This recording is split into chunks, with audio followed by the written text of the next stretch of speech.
Hey, everybody, and welcome to episode 19 of the Capitalist Corner. I am your host, Mark Pellegrino, and the chairman of the American Capitalist Party, along with my esteemed co host. And I have to say this, I usually say co chair. I prefer co chair, but it's technically vice chair of the American Capitalist Party. But I think I'm still going to go with co chair if you don't mind. I'm fine with co-chair. Okay, so that may not be an official designation, and it may not be the way they do things in politics, but it's the way we're going to do things because we are equal. So today's going to be. Well, it sure beats co-defendant or codependent, so I'll go with it. It certainly does. I think today we're gonna try to do the Q&A format where you can ask us anything, practically anything. I think I set some boundaries the last time. I don't have to reset those. I think anybody who's listened to the show regularly knows that I have few boundaries, but there are one or two out there that I've already made known. But until that point, I guess we're going to talk about a couple of articles that were sent to me by Michael. First of all, I have to make a correction here because apparently I've been calling Katrin, who is a friend of mine from Germany, Katrin, and that is apparently the wrong pronunciation. Pocket Buddha Teresa said it is Katrin. Now, is that true? Is it Katrin, not Katrin? And I've been calling you this for probably 2 or 3 years now, without correction from you. So I just want to make sure that this is true so I can, from now on, call you Katrin, if that is in fact your name. So that's just a little piece of business. It is Katrin. All this time I've been saying Katrin. What a jerk off. I feel so bad. It's sort of like, there were 2 movies once that put my name up there spelled Pelli. And it was like such an insult to me because my name is Pelle, like the water. I felt like that's not me. I didn't do that movie. Somebody else did. So it's sort of embarrassing that I've been mispronouncing your name the whole time, Katrin. I apologize. I will try to correct that error. Before we even get out of the box with this article from the American Enterprise Institute, we have a question from Robert Nasir. Do you want to read it out loud? Can you see it? Yes, I can see the same thing you can. It Yes, says you have better eyes. And by the way, Katrin just threw me under the bus. She says Mike does the same though. That's okay, but Mike doesn't know you as well as I do, so he's allowed to do that. But I'm going to crawl out from under the bus to read Robert's question. He says, through back channels, I'm aware of a couple closeted objectivists in Hollywood. How many do you think there are out there? Okay, since they're closeted, I'm assuming Robert cannot name names. I know of no objectivists in Hollywood. I know people who admire Rand's work or claim they do and have openly said as much. Angelina Jolie said she likes The Fountainhead or something like that. Or maybe it was Atlas Shrugged. I forget which one. Lots of people claim to like her work in politics in Hollywood, but none of them I've noticed actually know much about objectivism or are out there with their perspective respecting objectivism. At least none that I know of, and I've worked with pretty much everybody in Hollywood. So if you know these names, you can post them here, Robert. We won't tell anybody, but I want to know. I mean, there's a couple of libertarian types out there that are fairly well known. Vince Vaughn. I don't think he's an objectivist, but I think he's an outed libertarian. Then there's the conservative set, the John Voight's of the world, the guys that started FOA, the Friends of Abe, that was formerly a secret organization of conservatives in Hollywood that then got outed by some leftist infiltrator, and then they had to disband. But they're also Gary Sinise was a part of that as well. And they had to disband, but I don't know objectivists. So Robert, you're going to have to, sorry, what does he say? Sworn to secrecy. Sworn to secrecy. But we won't say anything. We swear to hold up your sworn secrecy, and it will never go beyond this chat. Of course, there are other people. Can other people read this chat? The people who are... that I don't know. Okay. Maybe they can't. I don't know. So yeah, so if the word did get out, it's very possible that Katrin put it out there in the world, or somebody else, or race. Now, Alan says here that I'm always mispronouncing the party's secretary general's name. Is it not Ariana? It's Ariana. Ariana? It's not Ariana? I got Ariana from you. No, you didn't. I think I did. No. Did I just make that up? Am I inventing things? Maybe. I think you're inventing things, because I say Ariana only because she said from the very beginning it's spelled Ariana, but it's pronounced Ariana. So I knew that from the very But it's beginning. not spelled Ariana. It is spelled. No, it's not. It is. No, it's spelled Irona. It's spelled AIR. No, it's spelled ARIONA. This is. Or am I a dyslexic? And now I'm gonna find it right now. A practicing dyslexic. It is spelled AIRONA, which would be Irona. But I thought it was Ariona is how she pronounced it. But now I'm even more confused because you're telling me it's Ariana. Well, Alan, what is it? You're here in the chat. Okay. At first. Okay, that doesn't really help. Arona. No. That's how you spell it. But is it Ariona? I've been calling her Ariana the whole time. Is this going to be another Katrin thing? Katrin thing where I don't know. It wrong but we have a situation here where there's been a federal judge arrested for interfering, but it just broke and I haven't had time to really look into it. I haven't looked into it, but I did hear it on Fox News, which I unfortunately had on my television downstairs while I was eating breakfast. And of course, they said it like it was a virtue. So apparently this judge was arrested by the FBI, according to Kash Patel. This person attempted to shield and or prevent ICE from taking in not a felon, but an immigrant. And as a result of their cross purposes with the FBI and ICE, the FBI decided to arrest this federal judge. Now, that's scary. To me, that is scary.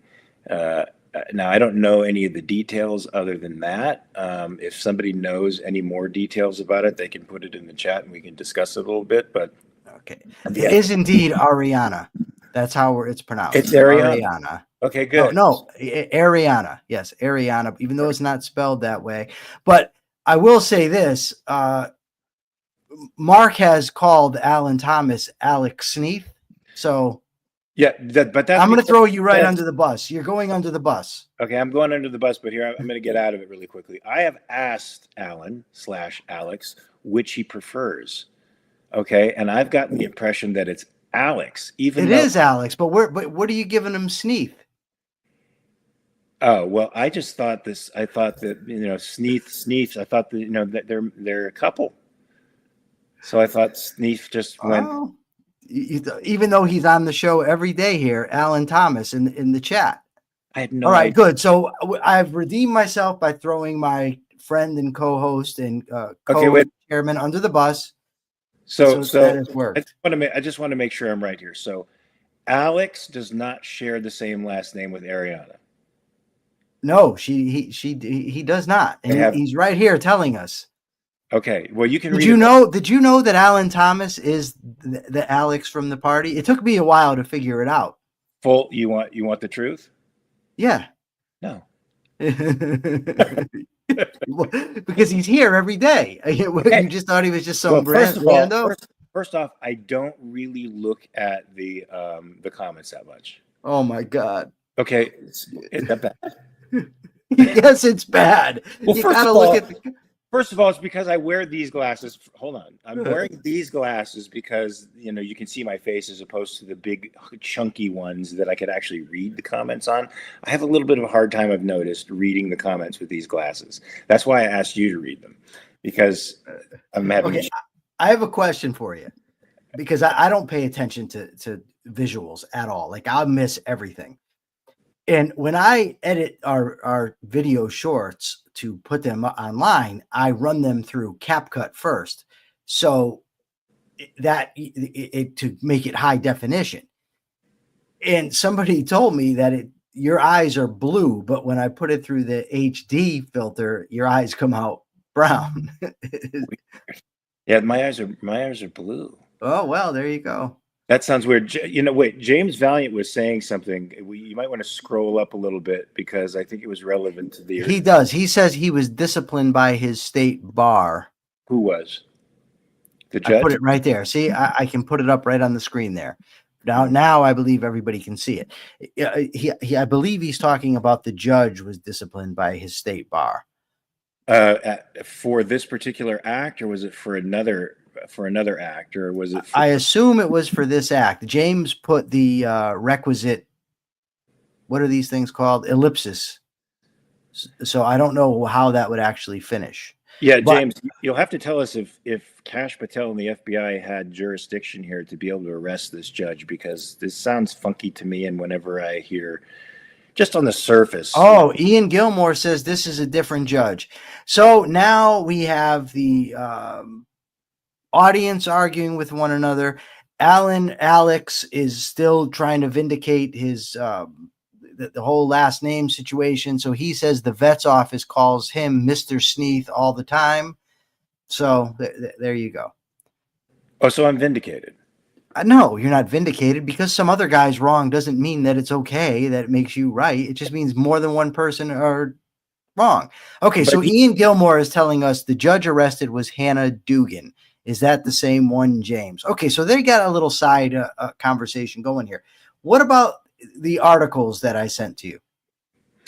Yeah, so I really like the American Enterprise Institute article written by a guy named John Yoo. And it differentiated between George Bush's methods of dealing with quote unquote enemy aliens and the Trump administration's methods of dealing with enemy aliens. And I thought the distinctions between the two were different, since Bush really attempted to abide by the Supreme Court's rulings and understood that aliens within the country enjoyed rights. They enjoyed protections under the Bill of Rights, and they enjoyed the right of due process, as opposed to enemies that were taken in combat, which came under an entirely different purview. Now, that seems like the Trump is attempting to claim that the immigrants that have entered this country are doing so with the aided and abetted by enemy states that are trying to undermine the United States. So an attempt at claiming that a state of war exists between us and Venezuela, even though no such connections can be made, and then attempting to, I guess, by way of illusion, place these immigrants in that same category so that they can then be taken out of the United States and are not bound by the Constitution in the same way that everybody else who comes into our country is. So, of course, there are issues in the Bush administration as well with respect to Guantanamo Bay, but they actually tried to be law-abiding. So as many differences as you and I will have with Bush administration, as much as we could complain about a lot of their policies, in this respect, they understood the separation of powers and really tried to do what the judiciary was telling them to do. What do you say? Well, yeah, I mean, and the Bush administration never even questioned the idea that if somebody was in this country, they had due process rights. It was only a matter of if they catch somebody overseas and transport them to Guantanamo, then do they have rights? But the important distinction was Bush was willing to adhere to whatever the Supreme Court said. And we have this sort of weird thing going on where no matter who the judge is, who appointed the judge's judicial philosophy, if they rule against Trump, they're an activist judge. That is now the definition of activism. It isn't that they're not adhering to the Constitution. It's that they're not adhering to their leader. Right. And this is dangerous because they try to whip up sentiment against these judges, popular sentiment, and do what they're doing to Garcia, which is, create a case against them in the media, work up popular sentiment against these folks and distrust against the judicial establishment. And that's a little bit scary, especially now that we see an arrest of a judge happening on the heels of this kind of talk, where the president is so loose with his lips about not only insulting these judges, but sort of incriminating them in public and implying that, that because they're not working for the administration, they're working against the administration in a way that puts them in jeopardy of being accused of being traitorous. We're sort of in that territory now. And if anybody could be a little bit more clear about what happened with this particular judge, and James, if you could lend your legal expertise as to James has already come in to say that he was wrong and Ian is right. So it seems Jim Valiant is sowing confusion in the ranks. So we need to get Jim, a little bit more focused, I think. But this is something interesting to me, because I'm quite sure that some of these judges are making bad rulings, that they're politically motivated and against Trump. The problem is Trump claims it every time.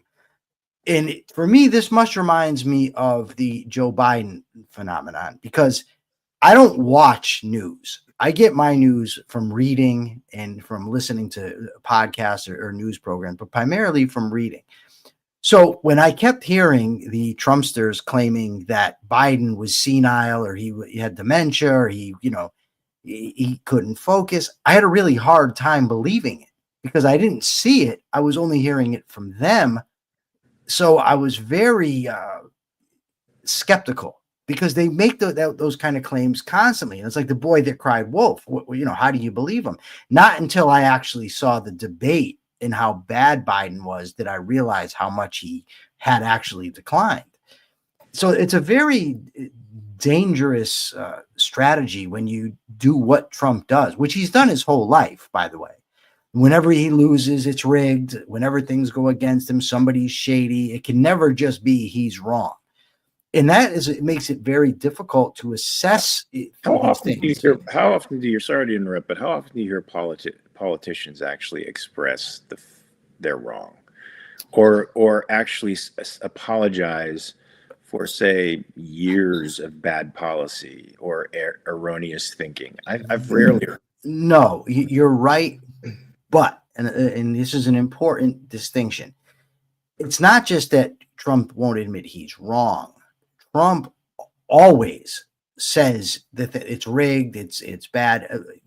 All politicians don't do that. All politicians don't claim that the world is some giant conspiracy against them. And that's what Trump does. And that's what he never admits, that he's wrong. But there are some politicians. I mean, John McCain, I remember in 2008, when he skipped out on an appearance, I think on Letterman, in order to showboat when the housing crisis happened. And afterwards, he admitted, he said, you know what, I was wrong for that. I shouldn't have done that. I should have just come to my appearance on the show.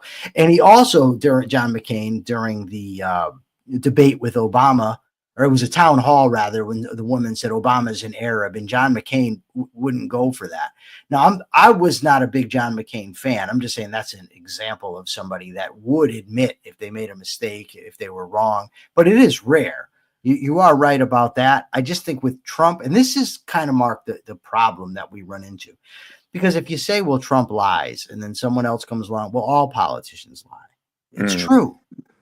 But but the degree to which Trump is indifferent to the truth, even when he gets caught, he still denies it. It does not matter. Like, I mean, this Hegseth, for instance, that works for him, he's caught. The guy was included in the chat. And instead of just saying yes, he comes out and says, oh, it's the biased media. Let's just fight. And the strategy has worked for Trump. So, people do what works, and he's no exception. Yeah, but I think in the case of Pete Hegseth, it's not working, and it should. No, he's not the Donald. You're right about that. I just want to say for the record that Alan Thomas / Alex Sneath, our esteemed treasurer, gets his news from memes. So, how should we feel about this? confession, this outright confession in public. So I don't feel bad saying it, Alex/Alan. I don't feel bad saying it. Memes. How do you feel about that, Michael? About our guy getting his information from memes. I think he's lying. So wait, we said, what's this? Cat Sterling has jumped in. You both have read a lot of books. How do you guys mark where you are in a book? Some kind of bookmark or dog ear the page?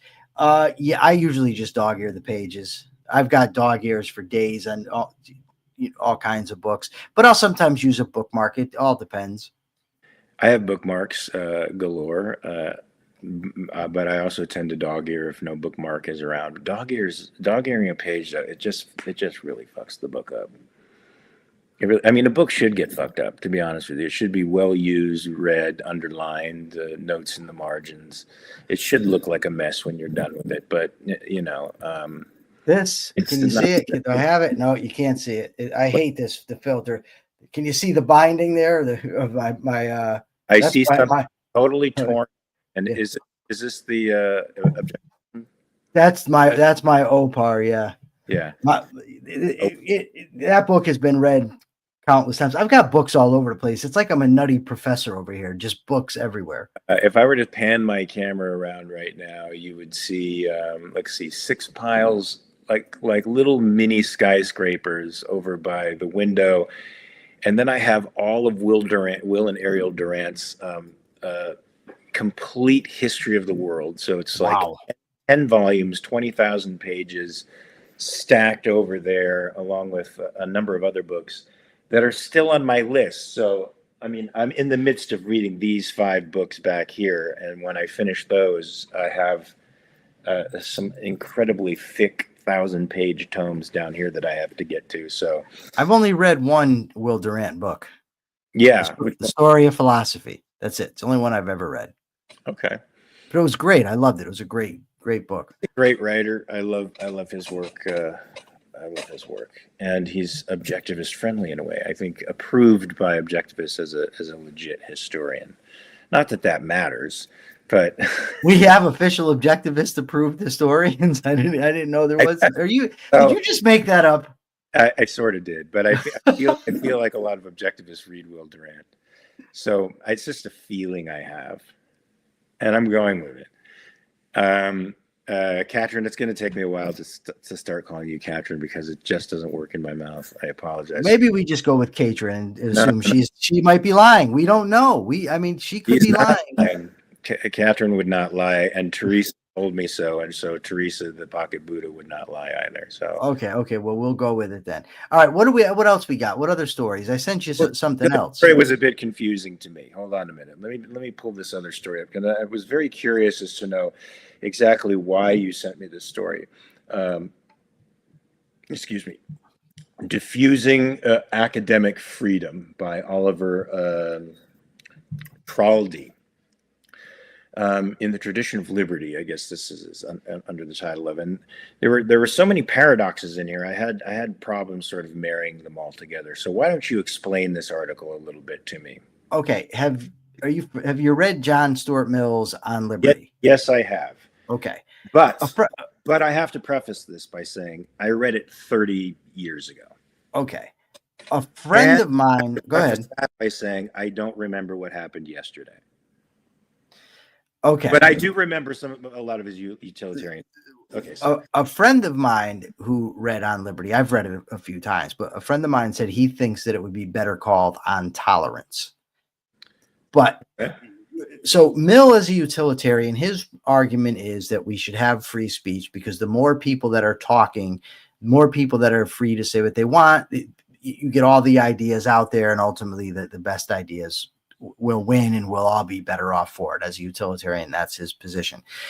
And we can see that sort of approach in America, at least today, where people think that having a right to be platformed is what free speech means. That if you call, for instance, as Douglas Murray criticized Joe Rogan for having certain people on his show and not pushing back, and guys came out and said Douglas Murray's against free speech. Of course, that's not what free speech means in any but in common parlance. I suppose you could use it that way, But when you're actually discussing law, free speech means that the government isn't preventing you from speaking. It doesn't mean that private people, doesn't mean you and I have to let anybody come on the show and say whatever they want, right? So this guy's argument is about academic freedom and how conservatives seem to think that everybody should have a say in academia, that everybody's articles should be published, get out there. I don't know if that's true. I'm saying that's the impression I got from this guy's article. And his point was that academic freedom necessitates gatekeeping, where you have peer-reviewed articles, where his academic freedom means he's free to critique articles, to prevent certain articles from being published. You look like you're disturbed. Are you okay? Are you being robbed? I might have to get up and rescue my dog, but okay. So he's okay. He's okay. So, and his point basically is no, freedom, academic freedom, freedom of speech means the right to censor, for instance, not government censorship, but private censorship. And this is the reason I sent it to you. It wasn't so much about the academic argument that he's making, but it's this distinction about what free speech actually is. Like when we had cancel culture, for instance, and it's not to say that cancel culture can't go too far, because it can, and we should be free to critique people for how they behave.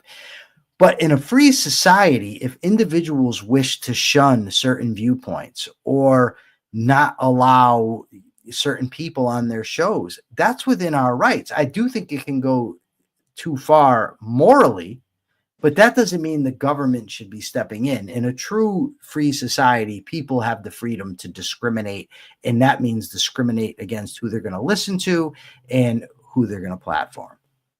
Absolutely. I would have to agree with that. Although I got a different impression from the article that there was a dynamic tension between two perspectives with respect to academic freedom and what a university was. There was the Aristotelian concept that a university has to be defined by its nature, and its nature is to disseminate knowledge and to find truth. And then there's the utilitarian concept that fell under the John Stuart Mill idea that, this means a sort of free-flowing element. I have to rescue my dog. Okay, he is going to go rescue his dog, and I am going to answer Alex Sneath, a.k.a. Alan Thomas's question. He says, can you include Citizens United in this discussion of free speech? I have not read the case, so I'm very reluctant to opine about the legal technicalities of it. I will say this. In my view, if you have a corrupt government that is subject to being bribed, the solution to that is to restrict the power of government, not restrict the power of citizens to donate money to candidates in terms of. Now he's saying it's Alex Freeman. So who's Alex Thomas? Alan Thomas. These people are really starting to confuse me. These Sneaths and Thomases and Freemans. So anyways, so I'm opposed to campaign finance laws, campaign finance reform, and anything of that nature. I think people should be able to make whatever movies they want to make, critique whomever they want. As Jim says, spending my money on speech is free speech. I agree with Jim 100% on that. I just can't tell you the specifics of Citizen United because I haven't read the case. I haven't read the opinions or the dissenting opinions. But the general idea of the case is, from what I understand, I agree with, that citizens ought to be free to give their money to whomever the hell they please. If they don't like government officials being bought, take away the power to grant favors and you solve that problem. Amen. I would echo that sentiment 110%.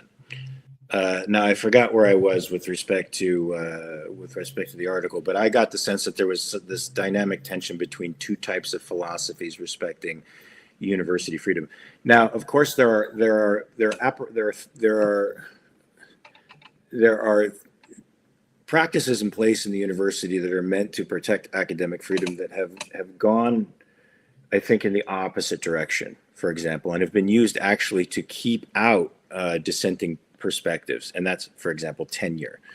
My friend Gad Saad was denied tenure because of his political perspectives, which he's quite open about, despite the fact that he has a massive record of research work, a massive record of publications that would, I think, send any professor into that tenure track. He was denied it for his political perspective. Now, in a private university, private institutions, of course, can do anything they want with respect to granting tenure to somebody, because tenure means you can't get fired, right? Essentially, you're in a special privileged class that can do whatever you want, and a lot of those professors seem to use that inability of the institution to actually fire them to sort of go hog wild and nuts and ideological and not really disseminate knowledge anymore, not really go for the truth, but simply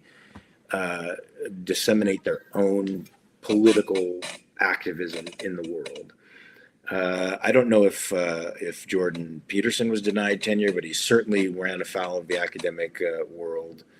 But again, all these problems that and injustices that these people are experiencing are in part because of these universities are mixed public-private institutions where rights become a blurry issue, and where issues like, keeping somebody off a tenure track who is completely qualified to do it become blurry issues, because you no longer have the capacity as you no longer you're not allowed the capacity of a free citizen to discriminate as you should be as a private citizen. It's the government that can't discriminate against you, but you can make discriminations in your own life, even if they're irrational.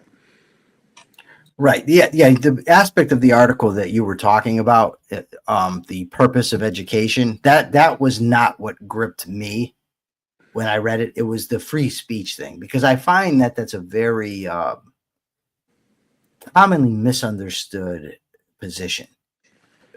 So it really is. It really is. People think that if I say, shut the fuck up, you're in my house, you can't say what you want to say, that I'm inhibiting somehow your ability, your free speech rights. I am not. And if you were to continue to speak, against my will, it's you that's now becoming the initiator of force against you. The government is the one that can't stop you from saying what you want to say, nor can they force you to put equal time to an opposing point of view on your show. We cannot be forced, even though the laws exist, the fairness doctrine exists. We should not be able to be forced to put commies on here to have equal time to express their perspective. And we can't be forced to keep their microphone open when they start pontificating lies. We can shut their microphone down anytime we please. We can talk over them anytime we please, because it's our platform and we can do that. Just like they've done to us. They take advantage of free speech between individuals to propagate their ideas too. So we can't be forced by government, folks. That's a distinction that's important to make for everyone. I'm with you 100%. I'm looking over here and I'm wanting some questions, but we're getting comments. Robert Naser says, I was denied tenure because I've never actually been a teacher nor held a job at a university. Unacceptable. I agree, Robert. Well, we can't officially do it, but I'm willing to grant you tenure. I don't have the authority to do so, but why not? Well, Ayn Rand University is a thing, so they are trying to get accreditation. So perhaps in the next few years, Robert, you can get tenure at Ayn Rand University. I do think it's pretty extraordinary what these academics like Gad Saad have had to go through, though. I mean, they've been literally persecuted out of the universities. I don't even think Gad Saad is in Montreal now. I think he got a job at a university in Michigan. That's how unfortunate the academic world is today. That's how closed it is to heterodoxy. And the one place that should be open to heterodoxy is the university. In that respect, I agree with John Stuart Mill. It should be a place where all ideas are put out there and all ideas are argued, and the truth will out, right? I disagree. I disagree. Well, I mean, I look, disagree with that idea. in the end, there's no should. There's what the individuals who own the university say, and I disagree with that too. okay, really, Yeah, I do. private Yeah, university can make right. its own. I agree with that. Yeah, Like I agree that people should be able to shoot heroin if they want to, right? I don't think they should shoot heroin, and I don't think universities should teach crap. I don't think that they should just allow any voice to be heard, no matter how ridiculous, how illogical, and how stupid. I think that they have the right to do it and they should be free to do it, but I don't think they people learn though. should do it. How do people learn? How do people learn what concepts are good? Well, that all depends. I mean, ultimately, you have to learn from experience, and the way that human beings, in fact, learn is from their environments, their parents, their peers, teachers, etc. So, if you, for instance, if you just allow any nonsense to get taught in your school, then people would just say, well, I'm not going to send them. For instance, if you had a school that was teaching flat earth and creationism, I would never send my kids to that school. Beautiful. So, but those are ideas. So should those ideas be taught in colleges because some idiot happens to hold them? I don't think they should. Well, number one, you're making an argument that I think is still falling into my realm here. Number one, I think you learn by compare and contrast. That's how I think you learn, and you have to come up against absurd ideas in order to understand why they're absurd. And it's great to practice coming up against these sorts of ideas and arguing against them and finding the reasons why they're illogical or irrational, and then promptly dismissing them. So the fact that these ideas are out there are, I think, a positive thing for people developing their conceptual faculty. Now, whether or not they should be taught at universities is another issue entirely. And I think, given a completely free market, the free market understands, the sum of people's decisions do end up sort of in a rational course. I think that people would understand that a school that teaches flat earth theory, or that we never landed on the moon, or that science was really just propagated by administrations as a satanic cult to overcome, Christianity, that those kinds of universities would be few and far between, and very few people would attend them. And the market would speak to their ineffectiveness in training the students to be able to deal with and negotiate life. So I think, well, I agree with that, Mark. What I disagree is that you can't offer a should to how universities should teach just because you're in favor of them being allowed to teach whatever they want. I could still say what they should do. I think I qualified that by saying, no, you did. Now you did well. Robert has a great question, and I really would like to get to it. But if you have more on this topic, I think we should get everything out on this. Okay, so I actually saw this on Facebook. So Robert says, someone recently asked online, in personal ethics, I think he means interpersonal ethics, is objectivism transactional? He says, I believe it's just and fair, and values are traded but are not transactional. In that thinking personal relationships are transactional brings out the worst in such relationships. Thoughts? Well, what are your thoughts about it?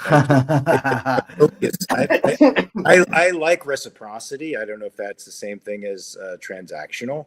I don't look at things that they have to be like an equal exchange between people. That's not the way relationships works, but I appreciate reciprocity. I think it hinges on what exactly we mean by transactional, right?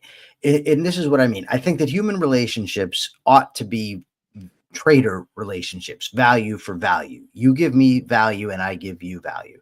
If what that means, if you mean by transactional that every time, for instance, if I say, Mark, can you give me a ride? He gives me a ride, then I have to give him $10. Or if, Mark buys me dinner, I have to buy him a coat or some such thing. Then no, I don't think they are.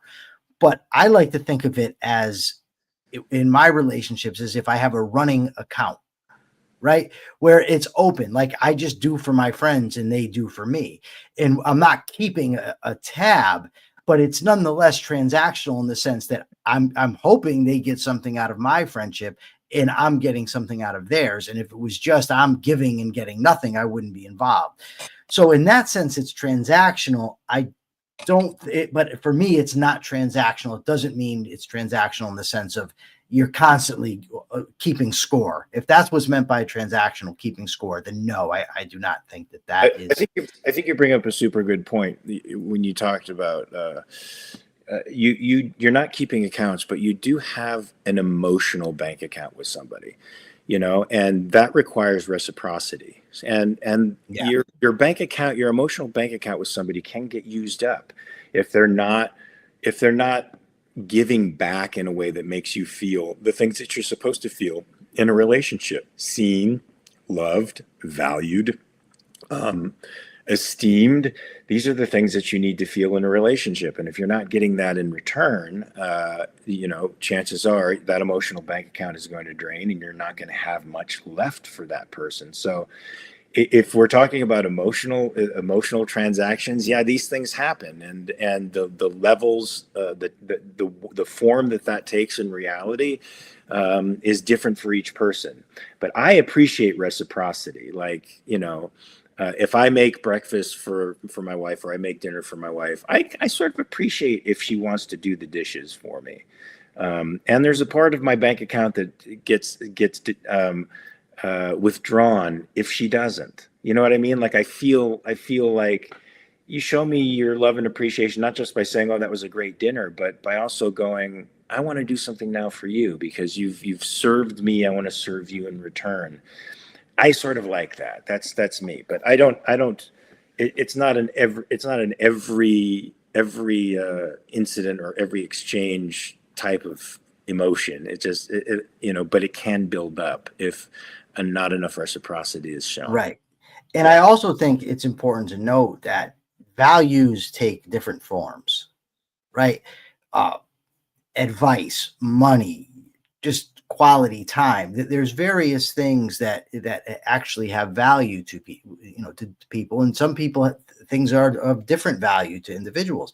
And as we're thinking of this question, I'm thinking about my friend Subby, whose home I live in. Now, while I was incarcerated, Subby accepted my calls. He would send me books. He'd run here and there for me if I needed him to. When I got out, he's moved me in his home.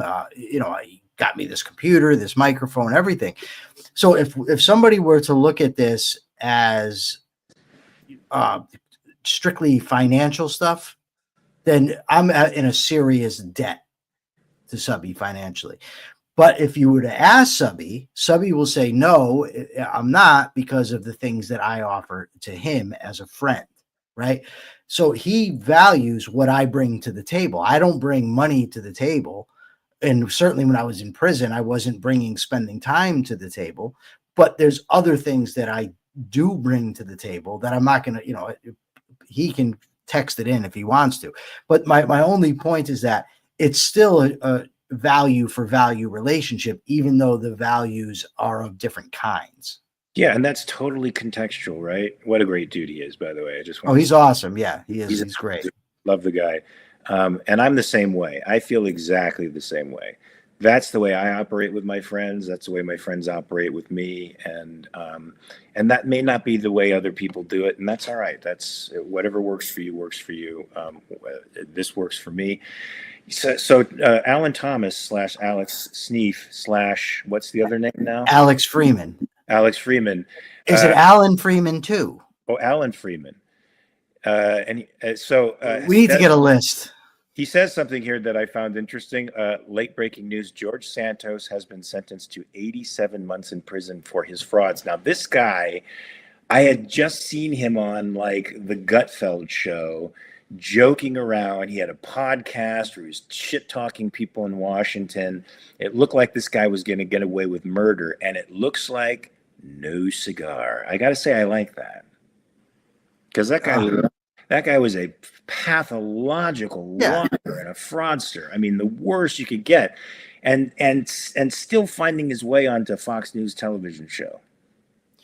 Yeah, I don't know too much about him, but from what I do know, he's a monumental dick. I don't know the exact nature of the case to comment on it. Yeah. I know he's a liar, but I don't know about the specific criminal charges. Should we believe him when he says Jerry Nadler is actually the stinkiest guy in Congress? I don't believe anything the guy says. Because he looks sort of stinky. Jerry Nadler? Nadler, yeah. Is that his first name? Jerry Nadler. Nadler looks sort of stinky. He looks like he walks by. Now, Santos said something about his breath, but I'm talking general. Oh my God. General odoriferousness permeating off the guy. I'm thinking like the odor of fromage, a little cheesy. Well, I'll tell you what. I had a friend who used to talk about our local senator here, Richard Blumenthal, and he would say that this guy looks like he never bathes. So I don't know. People come up with different opinions on people's appearance or their odors. But the best line I've ever heard about Richard Blumenthal is that the scariest place, the most dangerous place to be is between Dick Blumenthal and a camera crew. You don't want to do that. So Alan Thomas says we could either call him Alan Thomas, Alex Freeman, or Mr. Sneath. Mr. Sneath kind of sounds like a villain, doesn't it? It does. Like it could be like a Bond villain, or maybe a Dickens villain, a banker, maybe Mr. Sneath. Give me a British accent. I can't do it. I'm sure you can do it. I can, but I'll do that later. But Mr. Sneath was actually a villain in one iteration of this horror movie that I'm writing. I changed it now, but he was a villain. Awesome! Yeah, and I didn't know that. You didn't. You wouldn't, because it hasn't been published or anything yet, and it's still in its first draft form. So, and I'm working on the third draft of something else. So it's going to be a while till it gets out there. But the guy who wants to direct it just got some big movie, so perhaps, and he's been co-writing with me, so perhaps it'll get on a fast track sometime soon. Did you know there was such a thing as old person smell? Yes. What? Yeah, where are you seeing that? Did somebody post that? It wasn't a question. It was just because Nadler sort of sent me off in the direction of old person smell. Yeah, I've heard that before. Like, especially in prison, when guys would be forced to move in the cell with an old person, they would say that. It's going to have old person smell. I don't like that. I don't like that. Well, and especially with you're doing all this working out, rolling around with this sensei of yours.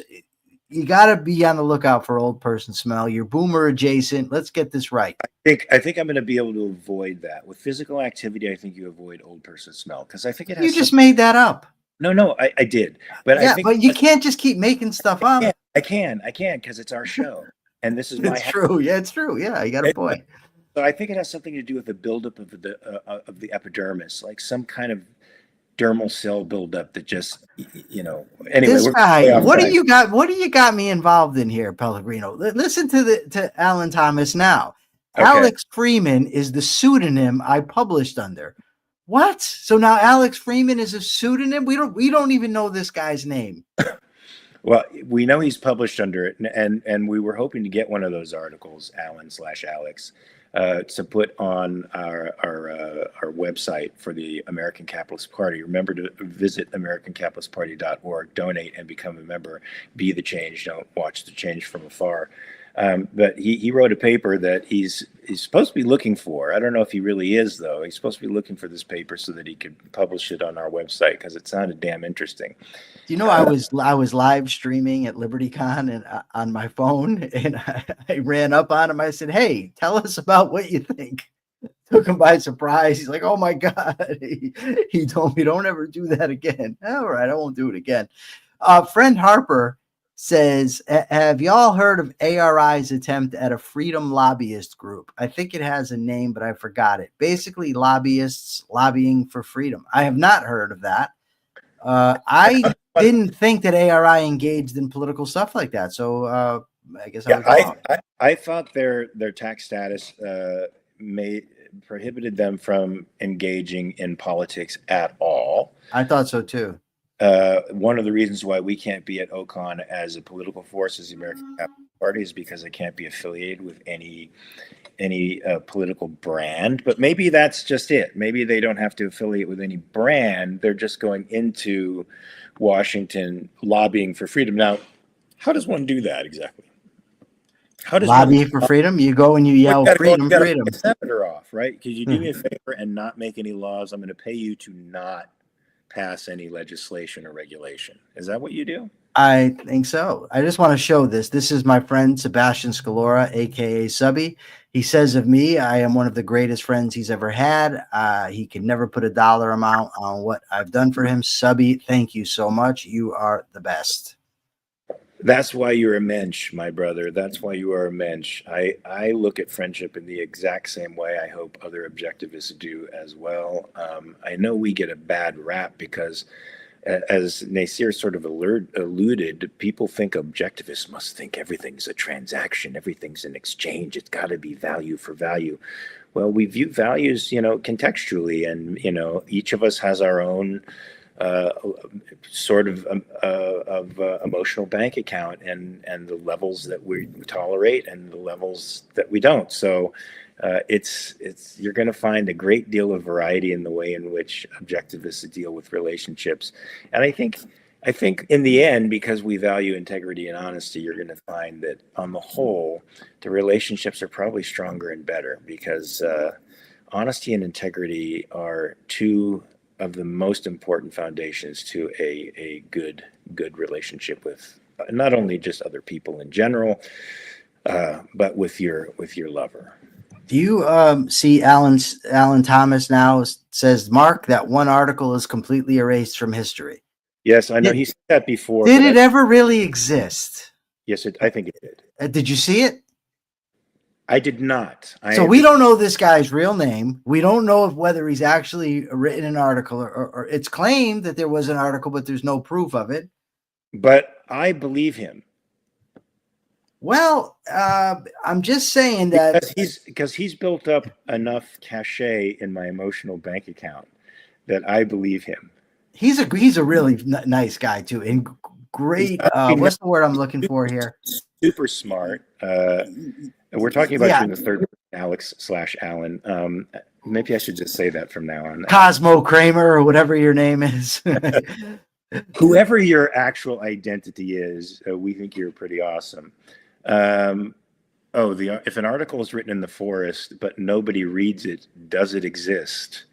The article, yes, but a tree that falls in the forest, if nothing is around to pick up the vibrations, it does not make a sound. I'll stick by that. Okay, because sound is relative to the listener. Because you need to have a receiving. In order to have a sound, you need a sender and receiver. If you don't have a receiving mechanism. So you just solved one of the most mysterious Zen koans in all of history. I mean, this is supposed to be one of the insolvable problems that you're supposed to meditate on, that gets you out of your head, right? You meditate on these what is the sound of one hand clapping, stuff like that. These absurd scenarios are supposed to somehow unravel your brain to such a degree that you just sort of give up and just. No, I don't. I learned this in my introduction to psych class 20 some odd years ago. If Pocket Buddha, aka Teresa, is listening, if I've said anything wrong about the Zen koan thing and the meditation cycle on impossible scenarios, let me know, because I thought it was just to undo your rational faculty. What do we do? We're talking Buddhism. We're going to get into the Four Noble Truths and the Noble Eightfold Path. We'll send people on the path, or what? Clearly, you know something about Buddha. Studied a little bit of Buddhism. In the big house, you got a lot of free time to read quite a bit. Indeed, you do. So it doesn't appear that there's a whole lot of questions here, but we only had 2 articles to talk about. We're almost done, but Alan Thomas is correct. He says the sound wave still exists. Yes, it does. Robert Nasir brings up the prisoner's dilemma, and I always thought this was dumb. The prisoner's dilemma. Michael is the Buddha, Jim Valiant says. Thank you, Jim. Are you referring to my size or what? The prisoner's dilemma is this thing where I can't remember it exactly, but there's 2 guys that are accused of a crime, and they're in separate rooms. They're basically given an offer. If one guy tells and the other guy doesn't, the guy that tells gets a year, and the guy that doesn't tell gets 10. If neither tells, they get, say, 3, and if they both tell, they end up with 10. So you don't know what to do. And what I've always hated about that is they don't tell you the character of the individuals involved or their knowledge of each other. Because there's situations where if the best thing to do is, the most logical, I guess, would be for both of us to just shut up. But actually, the best thing would be, if in terms of time in prison, would be for one guy to tell and the other guy to not. But this gets back to the thing we discussed early, and Austrian economics can really help us with the subjective values that people attach to things, because the person's honor of keeping his mouth shut might mean more to him than anything.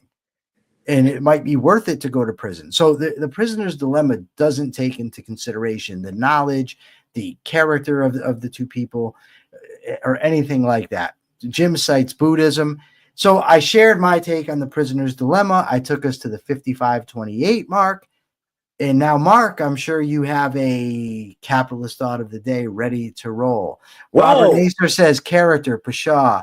This is the age of MAGA. The right answer is to cheat and bribe the guy running the experiment. Yes, and then accuse that guy and the people who catch you of being the liars and cheaters. That's true, but we are going to usher in the MAFA era now. Make America free again. And we are going to outshout the MAGA. I don't know if we can outshout them because they are pretty loud and obnoxious, but we're eventually going to win because we have reason on our side. I was going to say, we can out-reason them for sure. We can certainly out-reason them. Anybody can out-reason Trump. It's just I mean, I have a cousin who's about 15. I think he can out-reason Trump. But somehow, could you beat him on the mat? You think because Trump says he's real tough. I don't think he is tough. No, I don't either. He weighs a lot, so he's probably about 260. So he's gonna be a heavy presence, but heavy presences are sweepable and chokeable too. So and I don't think he knows that much. So I think I would play with him. And he's old and he gets tired fast. You can tell. He's on a diet of McDonald's, man. Yeah, that's not good. I predict a fast choke. Or I drag him into the deep water after 2 minutes, he's dead, he's exhausted, and I do anything I want. All right, don't get okay. Akira Felix says, "What about the MOGA? Make objectivism great again." I don't think they'll ever be popular. Well, yeah. I'm all for making objectivism great again. We can do that by making America free again. There's going to be a reciprocal influence. I don't think objectivism ever went through a period of not greatness. I think it's always been great. It's just on the fringes, and nobody. That's true. I mean, but America certainly is a lot less free than it was 150 years ago. So we can make it free again. You got a good point. That will. This is my segue for the capitalist thought of the day. Awesome. We do not have to. We do not have to dominate other countries. We do not have to use force against other countries. We do not have to threaten military force against Greenland to take it over for its military and its mineral values. We don't have to put 150% tariffs against China and assert our dominance because we're afraid that they're going to take the lead economically and then militarily and then rule the world. It's impossible, I think, for an authoritarian state to do that kind of thing anyway. All we have to do is be the freest country on earth. And as the freest country on earth, we will be the most prosperous. And as the most prosperous country on earth, we will be the most innovative and dominant country. But it's like acting. If you want to go for an emotion and you shoot for an emotion, you'll never get it. The emotion is an indirect result of something else. It's an indirect result of knowing what you're doing and how you feel about it. Likewise, our dominance on the world stage is an indirect result of being the freest country on earth. So let's make America free again through capitalism, baby. Awesome. Well, that's it for today's show. Thank you, everyone, for tuning in. And when will we see him again, Mark? I guess we're going to see you guys again on Monday, same bat time, same bat place, 9 a.m. Pacific, 12 noon Eastern time. In the meantime, you can follow me on X. Please do. If you want to argue, argue. If you just want to show love, show love. I love both. Both are challenging to me. Follow Michael as well on X. Listen to his show, The Rational Egoist. It's great. watch us here on Capitalist Corner. And again, go to AmericanCapitalistParty.org, donate, become a member, and be the change. Awesome. See you Monday. Peace, folks.